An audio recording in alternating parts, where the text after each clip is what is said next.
সব স্ত্রী বাপের বাড়ি থেকে খারাপ হয়ে আসে না, বরং বেশিরভাগ স্ত্রীকে খারাপ বানানো হয়।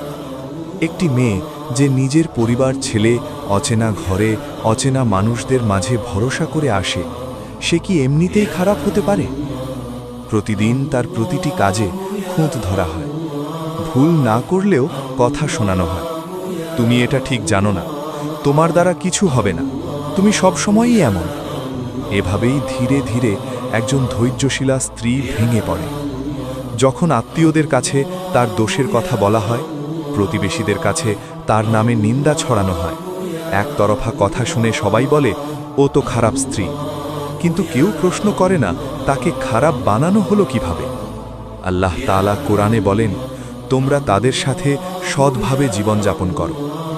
ইসলাম কি কখনো অপমান, তুচ্ছতাচ্ছিল্য বা মানসিক নির্যাতনের অনুমতি দিয়েছে? কখনো না। রাসূলুল্লাহ সাল্লাল্লাহু আলাইহি ওয়াসাল্লাম বলেছেন, তোমাদের মধ্যে উত্তম সেই যে তার স্ত্রীর কাছে উত্তম। আজ আমরা প্রশ্ন করি, আমরা কি সত্যিই উত্তম হচ্ছি? একজন স্ত্রী যখন সম্মান পায়, ভালোবাসা পায়, নিরাপত্তা পায়, সে তখন কখনোই খারাপ হয় না। কিন্তু যখন তাকে বারবার অবমূল্যায়ন করা হয়, তখন তার আচরণ বদলে যায়। দোষটা তখন কার?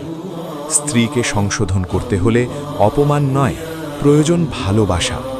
সম্মান দিন, আল্লাহকে ভয় করে কথা বলুন, কারণ আজ আপনি বিচার করছেন, আগামীকাল আল্লাহ বিচার করবেন।